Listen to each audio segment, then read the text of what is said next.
and follow on Facebook page at Dr. Zabby's Talk Show.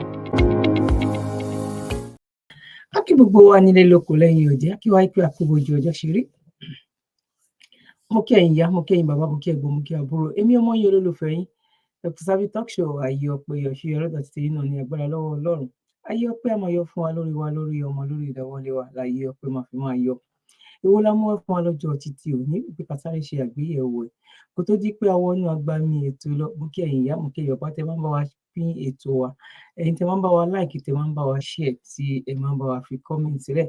God bless you. Yorùbá ni mí, Yorùbá nìran mi ní agbára lọ́wọ́ Ọlọ́run. Ojú òní tì wá, àlójú dandan sẹ̀ kí a bọ́ nínú oko ẹrú. Nàìjíríà, èèyàn bóyá bíi 2% la máa sọ pé ó gbé. Tó bá jẹ́ pé èèyàn 2% ló gbé, that means kò gbé èèyàn kankan nìyẹn. Ní agbára lọ́wọ́ Ọlọ́run, ọ̀nà àbáyọ ó ti dé. Gbogbo wa báyìí dẹ̀ la máa fojú rẹ̀. Kò ní ṣe ẹ̀yin mi àti yín nígbà tí a bá máa ju flag náà tí a bá máa jù sókè. Lórí ètò àkọ́kọ́ mú wá fún wa lọ́jọ́ títí òní, ẹ jẹ́ ká lọ wo àwọn àǹfààní tó wà nínú nǹkan tí a fẹ́ fi hàn wá yìí, nǹkan tá a mọ̀ bí ẹni mowó ni tá a dẹ̀ ṣàkíyèsí lẹ́ẹ̀kọ̀ọ̀kan bẹ́ẹ̀ yẹn. Tá bá ti rí èyí tó máa ṣe wá láǹfààní bẹ́ẹ̀ yẹn, ó yẹ kí kájọ máa gbé yẹ̀wò. Nǹkan tí mo mọ̀ ẹ̀yin ò mọ̀, nǹkan tẹ́yin náà mọ̀, èmi náà mọ̀, èèyàn kan ò kí ń já wa dé, èèyàn kan ò dẹ̀ lè sọ pé òun gbọ́n tán.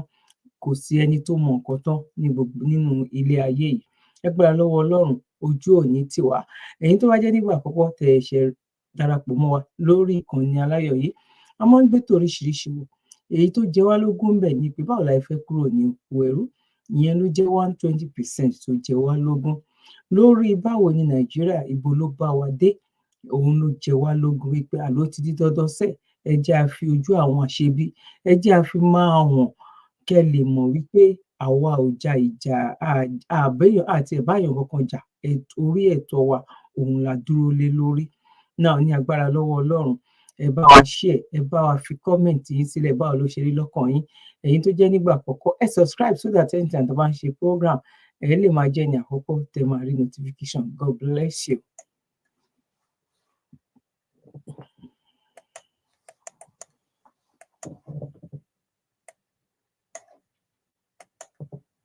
Blood pressure. This fruit is called African star apple. It is also known as cherry. We call it agbalumo in Yoruba language. Ẹ dákun, ẹ bá mi share fídíò yìí. Mo fẹ́ fún wa ní àwọn health benefit tó wà lára àgbálùmọ́.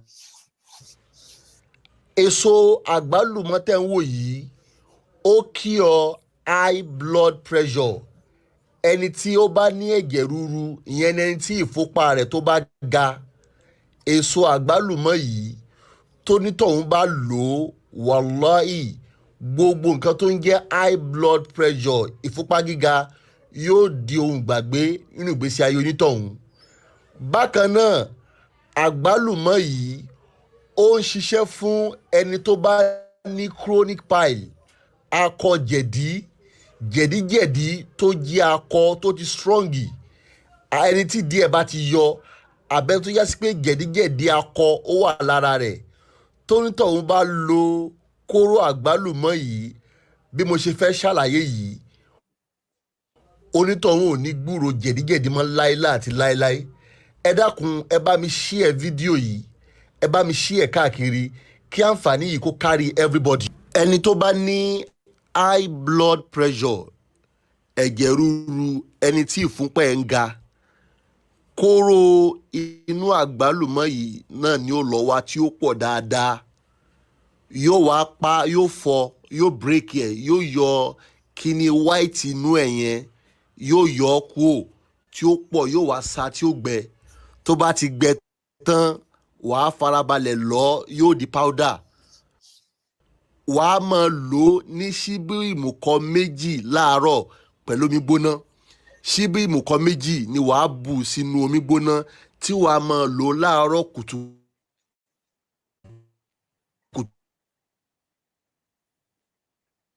kó tó jẹun. ẹni tó bá ní high blood pressure tó mọ́ tí ó yọ white inú ẹ̀ kó tó sá tó gbẹ yẹn tó lọ òun ó mọ lò láàárọ̀ kùtùkùtù pẹ̀lú omi ọsàn wẹ́wẹ́. Omi ọsàn wẹ́wẹ́ ni ẹni tó bá ní gẹ̀dígẹ̀dí ó mọ fi lò ó. Ṣíbí mùkọ́ méjì ni ó dà sínú wọ̀nba omi ọsàn wẹ́wẹ́ tí ó lò. Iṣẹ́ yìí ó kọ̀ǹfàmù gidi gan. Ẹ dákun ẹ bá mi share fídíò yìí káàkiri. Ẹ bá mi share rẹ̀ kí àǹfààní yìí kó dé ọ̀dọ̀ àwọn ẹlòmíín náà táwọn náà nídìí ẹ̀ pẹ̀lú àṣẹ lọ́dọ̀ Ọlọ́run. Àìsàn tí ò gbógun Ọlọ́run ní fi ṣe wá láéláé o. náà mo kí wa wípé a káàbọ̀ sórí ètò lẹ́ẹ̀kan sí i. Lóòótọ́ ni àgbálùmọ̀ ló dá ní àgọ́ ara wa. Àlàyé ni wọ́n ti ṣe yẹn but màá fẹ́ kẹ́ jẹ́ ká lọ bá research fún lórí internet. Kò sí nǹkan tí in short ẹ̀fọ́ tẹ̀tẹ̀ ẹ̀fọ́ gbúre tó bá lọ sórí internet nsìn wàá rí àǹfààní tó máa ṣe nínú àgọ́ ara. Ẹ má jẹ́ ká fojú parẹ́ wípé kí ló ń sọ.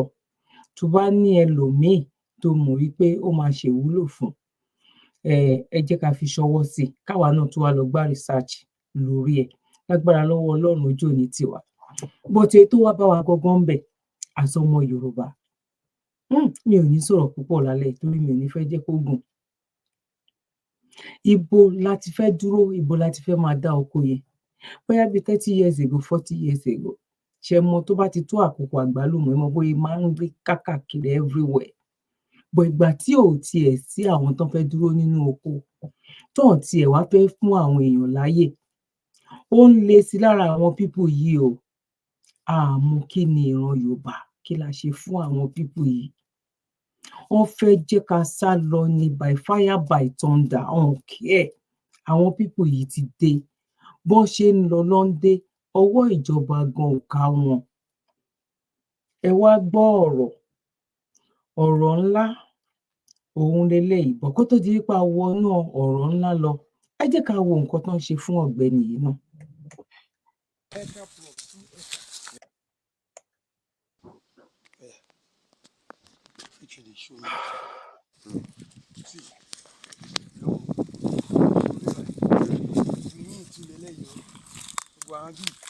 Ẹ̀gẹ́ ló lọ kálálí gbogbo bíbá is another 2 acres. Tá bá wo 2 acre plus 2 acre.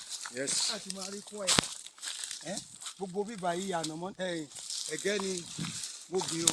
Show me. Let's see me as I explain.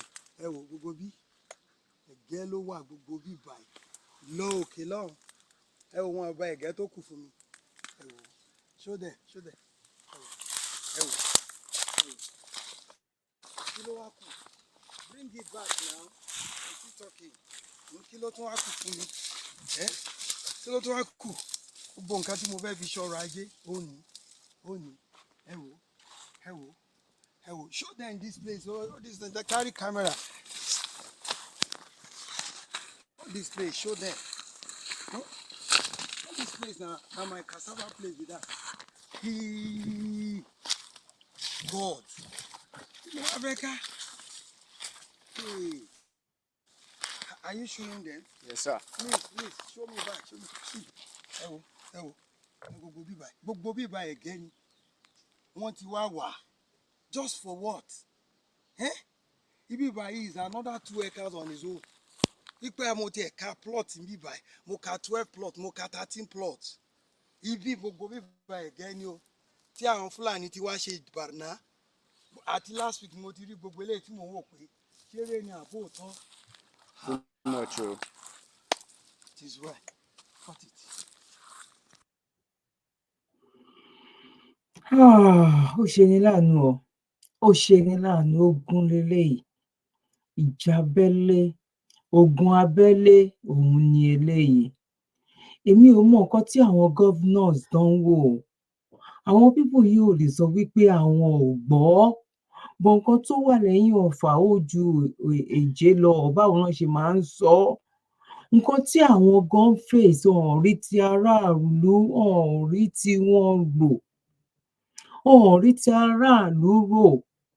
tá bá pariwo ká pariwo tó bá dé o á lọlẹ̀ o tó bá tún yá o àwọn people yìí ò lọ ibì kankan torí wípé kí ni ọ̀n ṣe bó yẹ kó rí ọ̀n ṣe nǹkan tó yẹ kán ṣe ọ̀n gbé ìgbésẹ̀ tó yẹ kán gbé Allah kì í ṣe nǹkan kan náà because ìwọ tó bá ń bọ̀ láti Germany tó bá fẹ́ wọ UK kódà gan kó jẹ́ gbà tán ìjọ wà papọ̀ gan ó máa yìí ní ID card tó máa fi wọlé tó máa fi mọ̀ wípé ẹni yìí o ó wá láti Germany ó wọnú UK o kódà gan kó jẹ́ láti Ireland tó jẹ́ wípé ọmọ ìyá ni wọ́n tán kì í ṣe ọmọ bàbá mọ́ ọmọ ìyá wọn bá ní wọ́n oníkálukú jórúkọ bàbá ẹ̀ ní sìn wá tiẹ̀ ní ID card tí wọ́n máa fi ṣe nǹkan ìdánimọ̀ ṣó rí bẹ́ẹ̀ ṣé ó rí bẹ́ẹ̀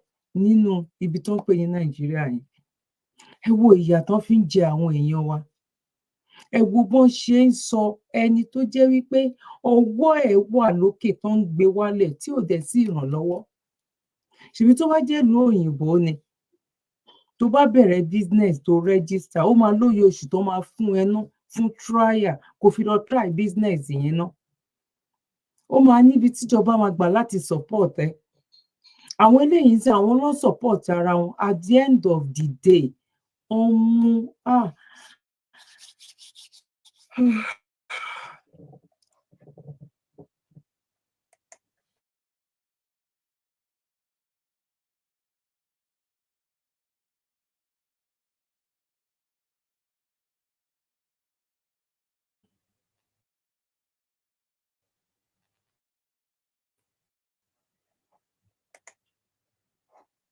"17 persons with 35 dogs who were ó ní nǹkan kan tí mo fẹ́ lò nínú fídíò yìí púpọ̀ nínú wa la máa ti rí fídíò yìí kò ń ṣe this year ìgbà tó ń gbóná yẹn náà òun náà lè pọ̀ ó ní nǹkan kan tá fẹ́ lò ń bẹ̀. alleged to have migrated into the state from the northern part of the country while attempting to enter a forest in Okitipupa area of Ondo State. This time around,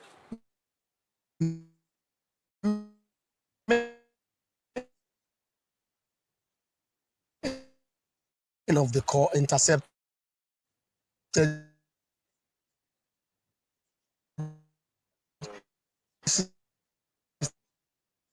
63 men being transported in a trailer loaded with motorcycles and about motorbikes were actually stolen from Lagos State, taken up there and brought back.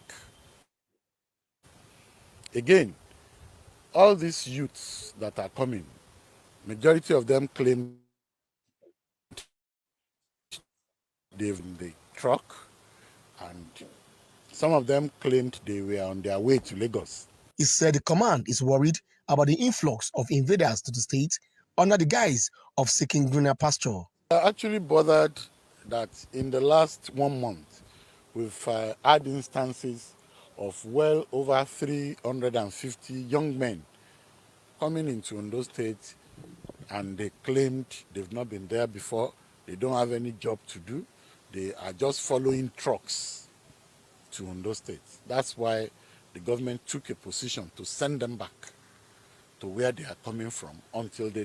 ṣé gbọ́ nǹkan tó ń sọ ibi tá à ń lọ gangan nìyẹn wọ́n send wọn back síbo ló send wọn back sí ibo ló send wọn back sí ID card wo ló rí lọ́wọ́ wọn kí ló fi register wípé kí ló fi ṣe bóyá wọ́n register wọn sínú system àwọn ẹni yìí tá a mú o tá a dá padà ẹ gbọ́rọ̀ ní 2024 ẹ gbọ́rọ̀ ẹ̀yin ìyá mi ẹ̀yin bàbá mi ibo ló ń dá wọn padà sí ẹ jẹ́ ká wá wo àwọn tó ń dá padà mo sọ fún yín pé pápápá la máa ṣe ogun abẹ́lé òun làwọn pípù yìí òun náà gbédè àti ìgbọ́ nǹkan kan o àti ìgbọ́ nǹkan kan pápápá ni àti ìgbọ́ anything. Ọlọ́run gbà fún wa o. mo kí ẹ̀yin ọmọ Yorùbá nílé lóko lẹ́yìn odi ó dà pé àwọn Haúsá àtàwọn Fúlàní ó dà pé káàdà yín ti ń gùn wọn à ń sọ fún wọn wọ́n kó ẹ̀wù wọlé lọ wọ́n pa àwọn èèyàn wa lọ́fẹ̀ẹ́ lófò wọ́n pa àwọn kóúnjẹ wọn nílé lọ àmọ́ nǹkan tó ń kó wọn nílé lọ ẹ̀wù ni wọ́n kó sínú mọ́tò yìí ẹ̀wù ni wọ́n kó sínú mọ́tò yìí.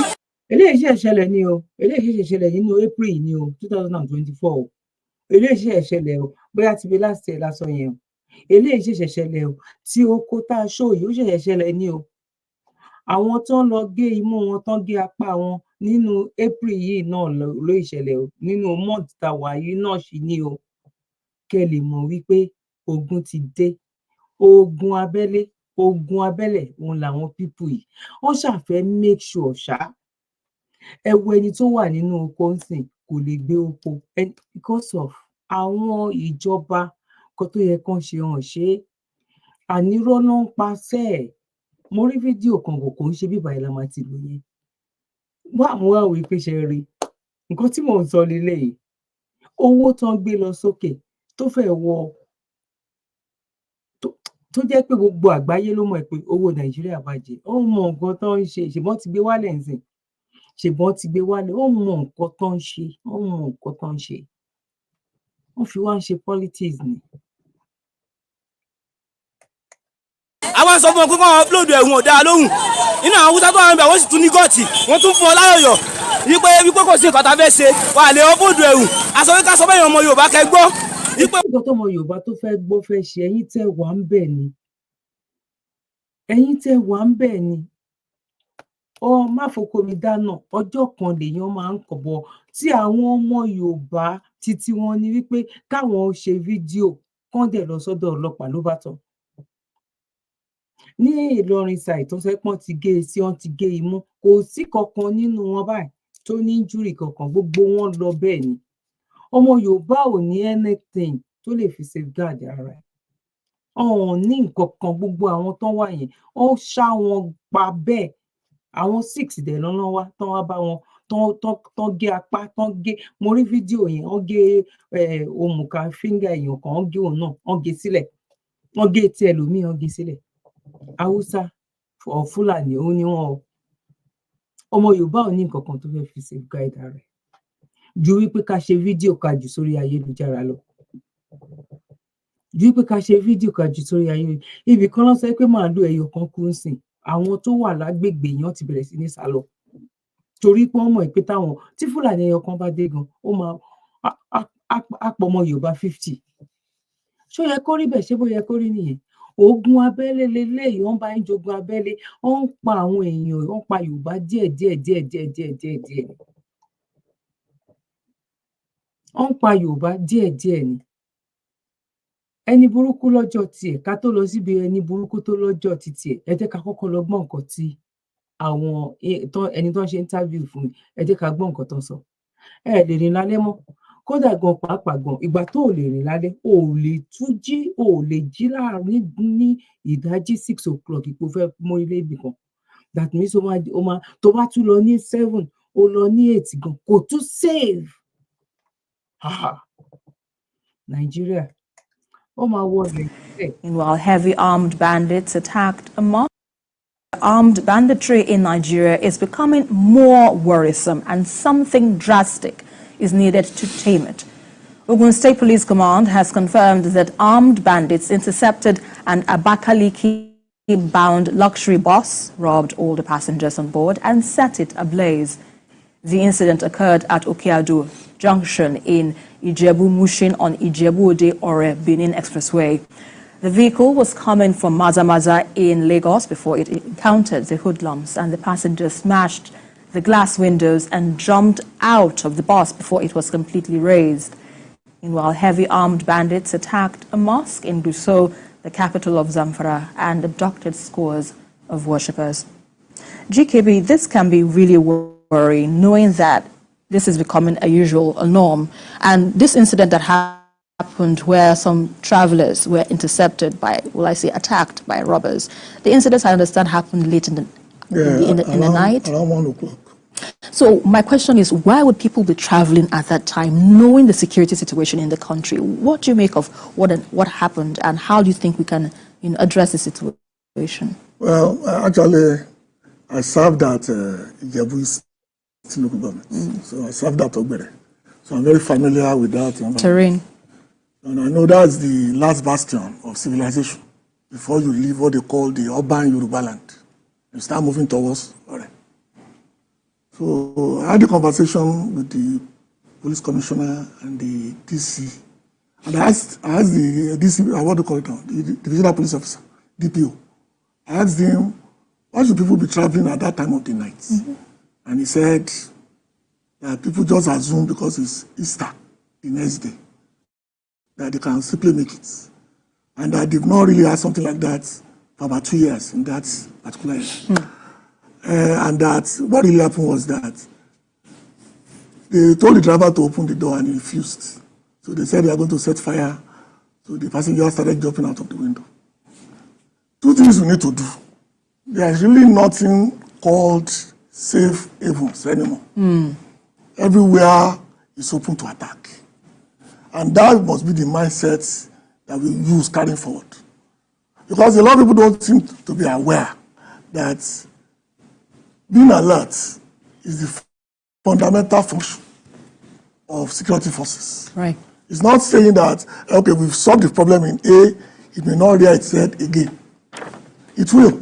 That's why, despite the best efforts by the police command in Ogun, these things will continue to happen if things are not done properly. And for 2 reasons. One, our people must learn that if you are in a situation like this, do not travel at night. No matter where you are going, leave your home early enough so that you will have lights. Absolutely. To guide you between cities. Shagamu to Ore is about 3.5 hours. If you live during the day, before the sun sets, you will be in Ore or Benin conveniently. Why should anybody leave Mazamaza at 10 o'clock or 11 o'clock in the way and manner that Nigeria is today, under the pretext that this is a safe area and that we did it yesterday? Nobody will tell you the day danger will strike. Because you just assume that because you travel today, nothing happened. You will do the same thing tomorrow and nothing will happen. And I keep telling our people, until and unless we have enough resources to police our environment, do not take such risks whenever you are traveling. Right. I will have mentioned Amotekun, but Amotekun Ogun is merely cosmetic. It's skeletal. So it's only the police that can appeal to in Ogun to make sure that what they call dark spots are properly monitored. Because this is a signal that if you just assume it's one-off, may lead to their consequences down the line. PK, your thoughts on this issue? Well, first of all, there's nothing we can do about people traveling at night.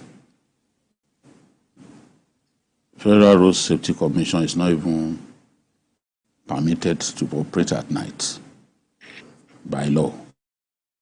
So they cannot stop people traveling at night. I still believe that when it comes to banditry, it is a lot safer in the night than in daytime. Really? Yes. Why? It's something, even carjacking and robbery in traffic, which is a major crime that is committed in Lagos. Anything from 10 p.m., you hardly hear of it. Moving around in Lagos, the safest time to move around in Lagos is in the wee hours. I'm telling you, as a former tabloid editor, I used to get police sit rep and all that. I know the safest time to move around on our roads in Lagos. And I can tell you that night time, anything from 10 p.m. is a lot safer than between 2 o'clock to 6 p.m. or to 7 p.m. But these attacks happened around 1 in the morning. You had when they said that in 2 years, that was the first time. Do you know that area, right up to J5, do you know how many attacks happen in daytime? There's no way the commissioner of police will tell you that attacks in daytime have only happened once in 2 years. At night. It will never tell you. So I'm saying that it's a lot safer if you are avoiding banditry. It's a lot safer to move at that time. Again, when you look at the distance between Lagos and Maiduguri, for example, it's about 1,255 kilometers. Right. There is no way you travel by road and not move at night. You are going to Maiduguri from Lagos, you will spend 24 hours. There's no way you will avoid it. Especially with those buses. How fast can you run? What is the state of the roads? The state of the roads limit your capacity to run. So people will move in the night. A lot of the movement of goods in our country, those trailers bringing in goods from goods, bringing in cows and all that. There's no way. They have to move in the night. In fact, Lagos State said, okay, stop moving in daytime.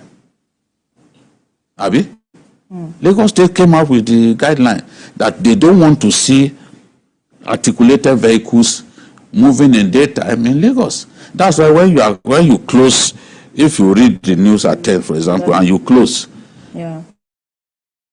on this expressway, you see a lot of articulated vehicles moving because they are not permitted to move around earlier than that time.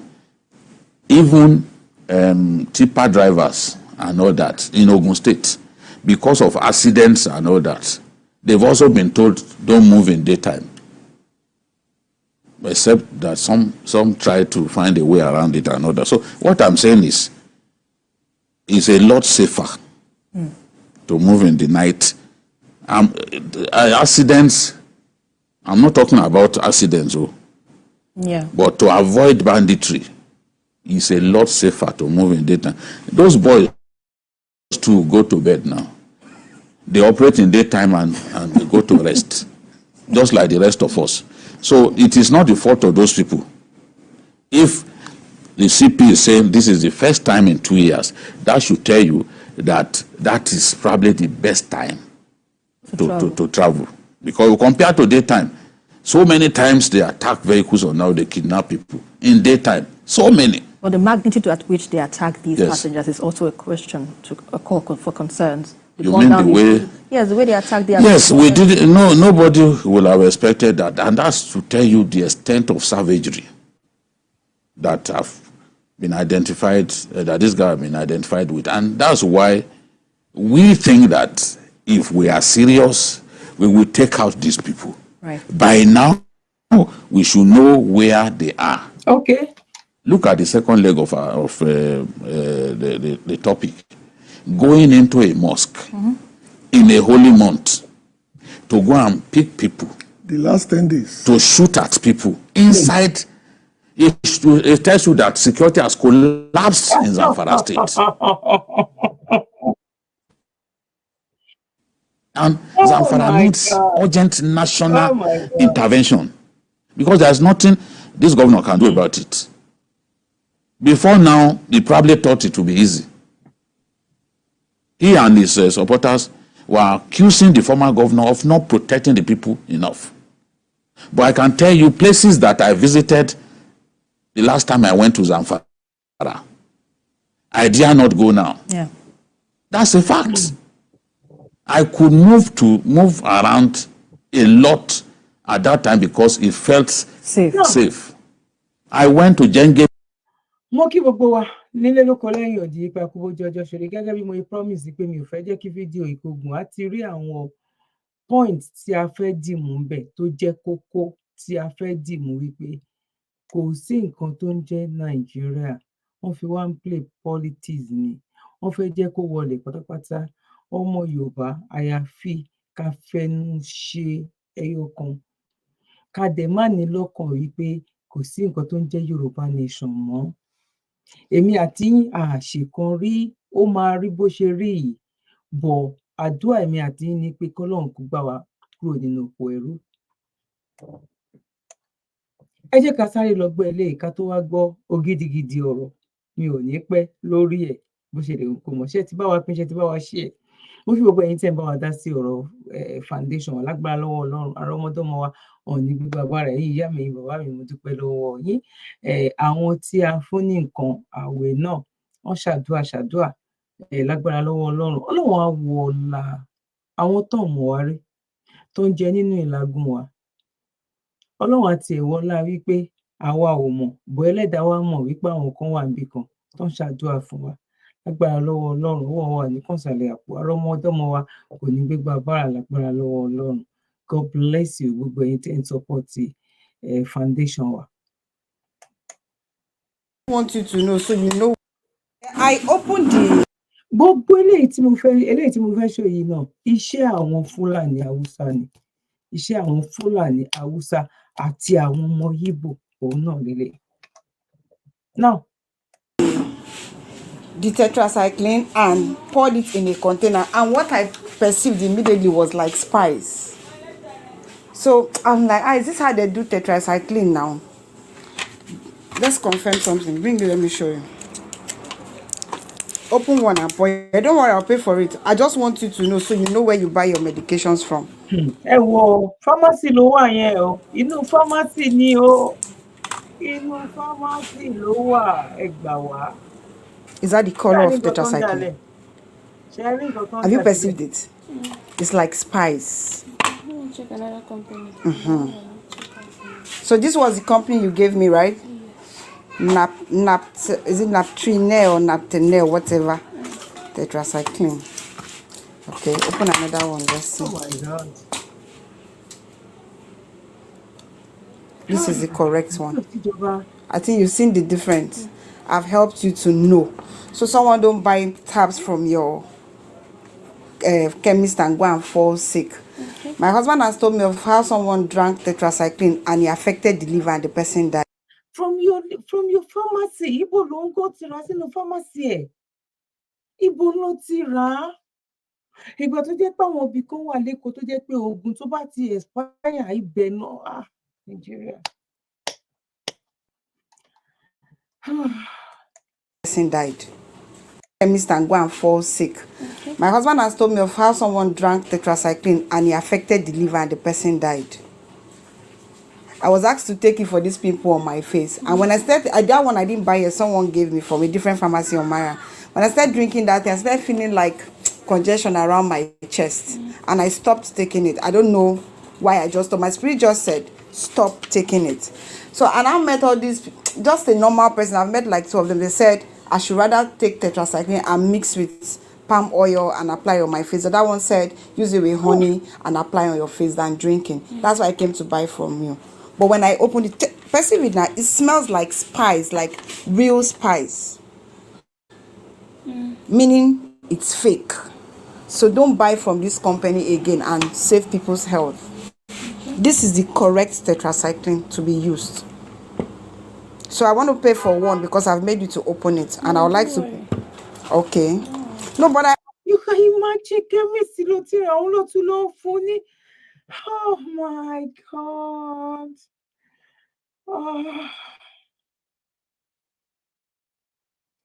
Oh. I think I still need it. I need this one for my face. This good one. I need it for my face. I want to still mix it with honey to use. Please, you should be careful where you buy your medications from. Make person no can die for person hand. I beg.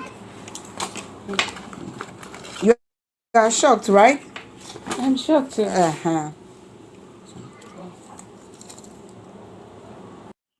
Ọmọ nǹkan tó ń ṣe tọmọbìnrin yẹn bá ti kúrò ńbẹ̀ ọmọ nǹkan tó ń tà ọmọ ibi táwọn ti ń rà lówó tó ṣe àwọn wá tà níta original àwọn nǹkan tẹni tó bá máa kú ẹni tó bá máa kú ló máa kú. Wẹ́ ẹ jẹ́ ká sún síwájú oh my God èwo ni kí n gbé wá yẹn náà o. The other one, yeah, you can testify to this. You can know. Good Pilot World, I salute you. I'm making this video as a special appeal to our governor and our president and everybody in power. There is a pandemic. There is a menace that is occurring. and I know that 1 or 2, 3, 4 people can testify to this.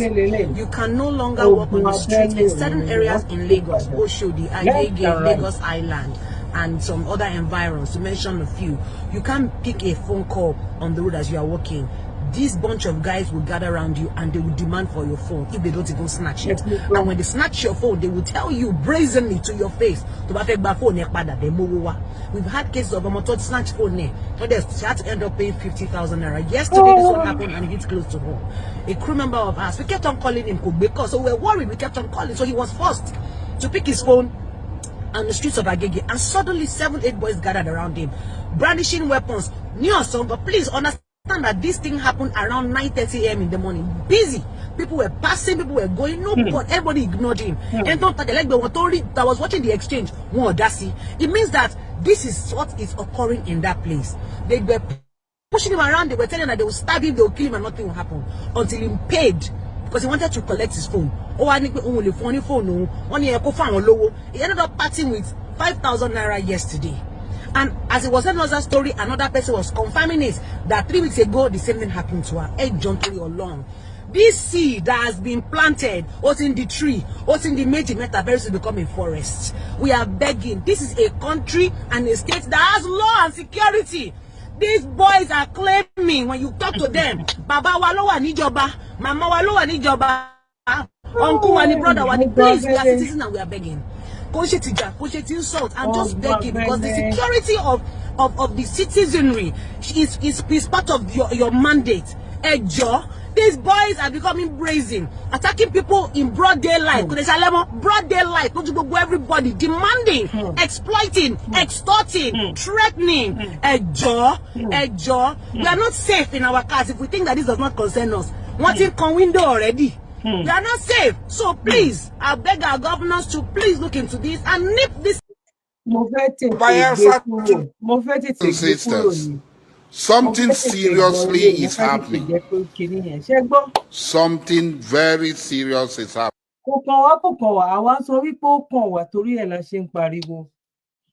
Ká ṣe ń pariwo wípé ìlú yẹn ti bàjẹ́, bìkítà, Nàìjíríà ò ní ṣẹlẹ̀ sẹ́mi àti yín, ẹ jẹ́ a sáré gbọ́.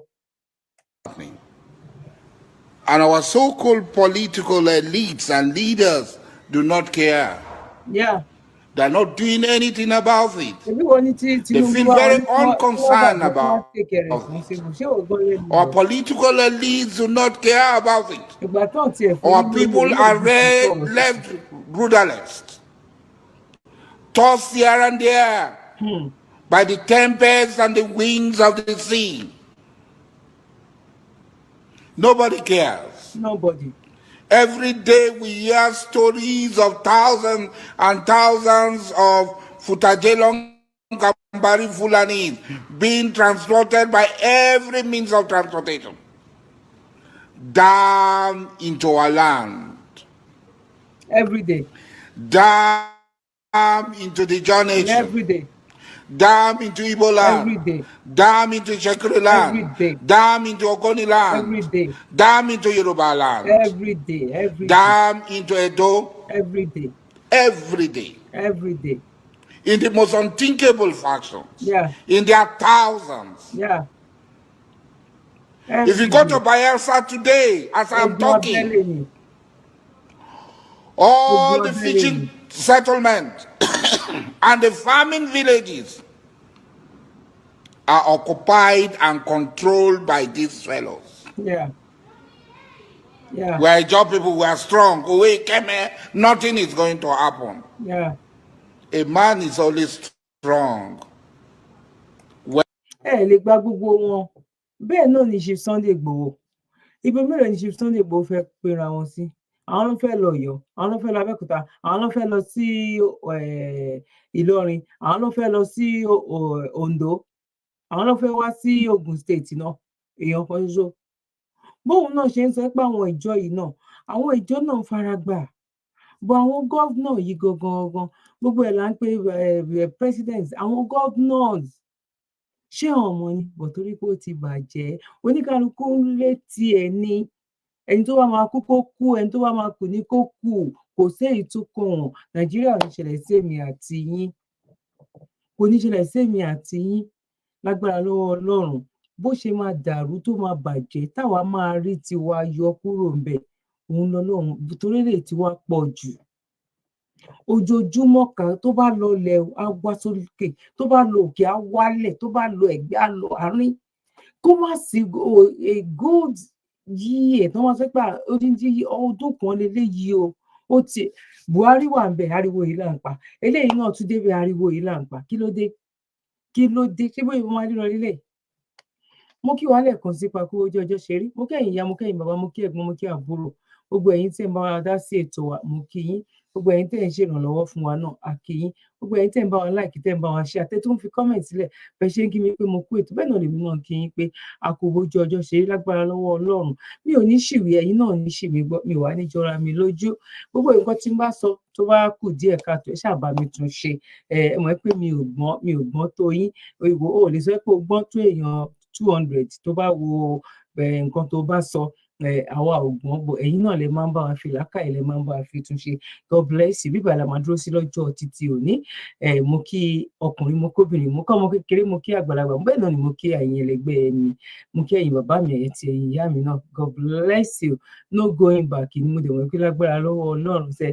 Àní tí wọ́n sẹ́ ó máa dojú rí ni, tí wá ó máa dà nítorí pé kí ni àṣàdédé sọ bẹ́ẹ̀. Àwọn náà hùwà ẹ̀, àwọn náà gbé ìgbésẹ̀. Títí èèyàn kan ò bá bàjẹ́, tèèyàn kan ò lè dá. Ibi tọ́rọ̀ yìí wà nìyẹn. But Nàìjíríà ní ìṣẹ̀lẹ̀ tí mi àti yín, àwa máa rí tiwa mú kúrò ńbẹ̀ ní lágbára lọ́wọ́ Ọlọ́run. God bless you. Ẹ má gbàgbé láti bá wa pín ètò yìí. Bó bá ṣe rí lọ́dọ̀ títí yín náà, ẹ bá wa fi comment sílẹ̀ nínú comment section. Ojú ò ní tì yín, ọ̀rọ̀ yín á dayọ̀. Bye for now. One love. You're welcome. Kindly subscribe to YouTube channel and follow on Facebook page at Dr. Zabby's Talk Show.